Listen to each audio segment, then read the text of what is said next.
Hello and welcome. So I'm starting a new series of videos under New Lenses heading. So this content will consist of different lenses or ways of looking at the world and yourself that promote healing through perspective shifts that lead to greater understanding of yourself and the world, the internal and the external. So today I'm going to talk about attachment styles, why you should care, do a little introduction on each type, and give you some of my favorite resources for further investigation. So why is attachment theory so important? Why do you have to learn about a new thing? Because if you want to better understand yourself and your emotional needs and how this shows up in your relationships. If you don't understand this and you're one of the many, some estimate 40%, but from what I've seen, it's more like 60%, the many insecurely attached folk out there, because it is a spectrum like everything else, then you are doomed to recreate patterns with those closest to you and not understand why your needs are not getting met. So know thyself, right? Once you understand your attachment style, you'll understand what you need and why certain situations are triggers. This can lead to learning how to develop a secure attachment for yourself and greater awareness, but it can also improve communication in all your close relationships through a greater understanding of others via their attachment style. It's a really huge. So for myself personally, this understanding has been a big game changer for all my relationships. So attachment theory is based on John Bowlby's work from the 1950s. Based on his theory, there are 4 attachment styles that were identified. One is anxious preoccupied. The second one is dismissive avoidant. The third one is disorganized or fearful avoidant. And the fourth one is secure. So where do these styles come from?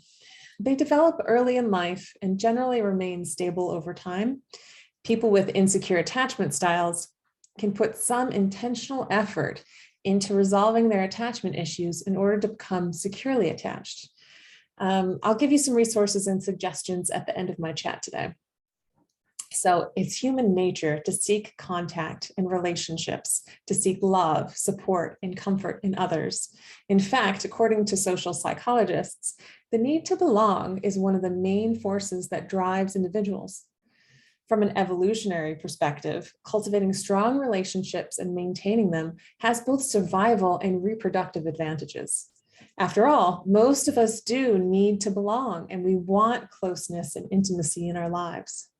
So my question number 1 is, have you noticed any repeating patterns in your love life? Maybe you've never really thought or analyzed your behavior in relationships. Still, you might have noticed repeating patterns in your love life. Have you ever wondered why you keep ending up in the same situation, even with different people or different partners? No one wants to admit that they feel some of this stuff in relationships, but being really honest with yourself here can lead to incredible healings. So do you get clingy or jealous in relationships? Or do you always seem to be more involved than your partner? Maybe you want to be with somebody, but as soon as things get emotionally intimate, you back off. If you've noticed a pattern of unhealthy and emotionally challenging behaviors in your love life, you might benefit from digging deeper and exploring the way you attach to people in intimate relationships. So these attachment styles develop in early childhood. The behavior of the primary caregiver, sometimes it's only one of the parents, contributes and forms the way a child perceives close relationships. The child is dependent on his or her caregiver and seeks comfort, soothing, and support from them. If the child's physical and emotional needs are satisfied, he or she becomes securely attached. This, however, requires that the caregiver offer a warm and caring environment and are attuned to the child's needs, even when these needs aren't clearly expressed. So misattunement on the side of the parent, on the other hand, is likely to lead to insecure attachment in their children. Each one of the 4 attachment styles has its typical traits and characteristics, yet a person doesn't need to fit necessarily 100% into a single category. You may not match the profile exactly. The point of the self-analysis is to identify unhealthy behaviors and understand what you might need to work on in order to improve your love life. So let's check them out. So 4 attachment styles and how they manifest. So the first one is anxious, sometimes known as preoccupied. So for adults with an anxious attachment style, their partner is often the better half. The thought of living without the partner or being alone in general causes high levels of anxiety. People with this type of attachment typically have a negative self-image while having a positive view of others. The anxious adult seeks approval, support, and responsiveness from their partner. People with this attachment style value their relationships highly, but are often anxious and worried that their loved one is not as invested in the relationship as they are. A strong fear of abandonment is present, and safety is a priority here. The attention, care, and responsiveness of the partner appears to be the remedy for the anxiety in this dynamic. On the other hand, the absence of support and intimacy can lead the anxious, preoccupied type to become more clingy and more demanding, preoccupied with the relationship, and desperate for love. The second one is avoidant or dismissive. So the dismissive avoidant type would often perceive themselves as the lone wolf, strong, independent, and self-sufficient, not necessarily in terms of physical contact, but rather on the emotional level. These people have high self-esteem and a positive view of themselves. They do not want to depend on others or have others depend on them or seek support or approval in social bonds. Adults with this attachment style generally avoid emotional closeness, and they also tend to hide or suppress their feelings when faced with emotionally dense situations. So number 3 is the disorganized or the fearful avoidant. The disorganized type tends to show unstable and ambiguous behaviors in their social bonding. For adults with this style of attachment, the partner and the relationship themselves are often the source of both desire and fear. Fearful avoidant people do want intimacy and closeness, but at the same time experience troubles trusting and depending on others. So there's this real push-pull internally for them. So they often don't regulate their emotions well and avoid strong emotional attachment due to their fear of getting hurt. And the fourth one is secure attachment. So the 3 attachment styles covered so far are the insecure attachment styles. They are characterized by difficulties with cultivating and maintaining healthy relationships. In contrast, the secure attachment style implies that the person is comfortable expressing their emotions openly. Adults with a secure attachment style can depend on their partners and in turn let their partners depend on them. Relationships are based on honesty, tolerance, and emotional closeness. The secure attachment type thrive in relationships, but also don't fear being alone. They don't depend on the responsiveness or approval of their partners and tend to have a positive view of themselves and others. So the next question is, where do you stand in this? So now that you understand the basics of the 4 attachment styles, you might have an idea of one that you kind of lean towards.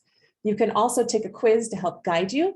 I'll put a link down in the comments to one that I like. You can have multiple attachment styles that get stimulated by others' different attachment styles, but usually there's one attachment style that will be strongest.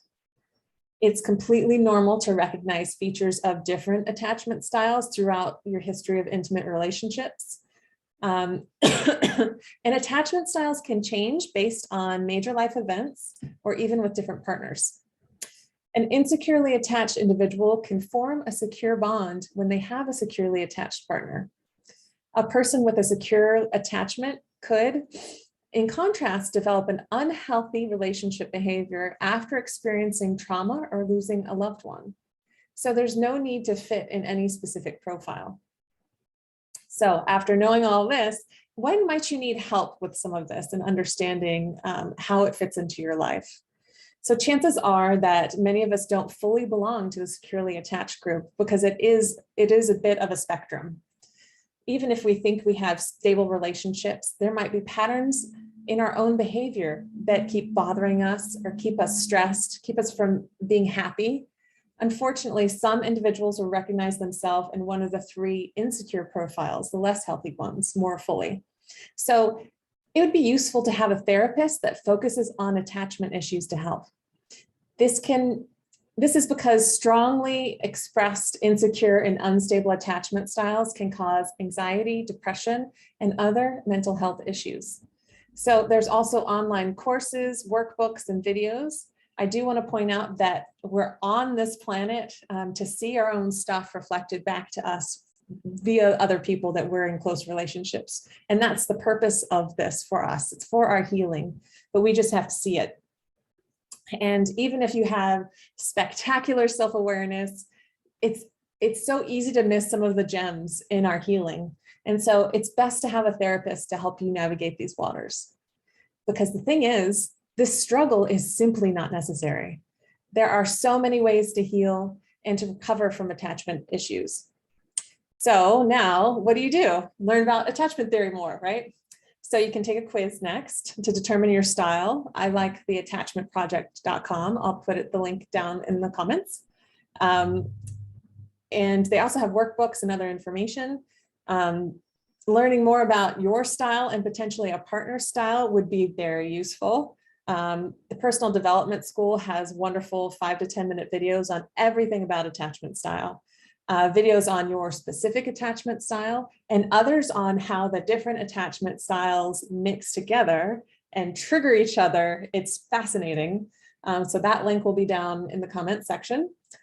And so I just want to thank you for joining me for my first installment of New Lenses in the series. I think you're going to find attachment theory very useful in your life. And as always, if you're interested in a session with me, you can email me, email in the comment section, or visit my Facebook page, Anastasis Wellness. I'll put the link below as well. Thank you so much, and I'll see y'all again soon.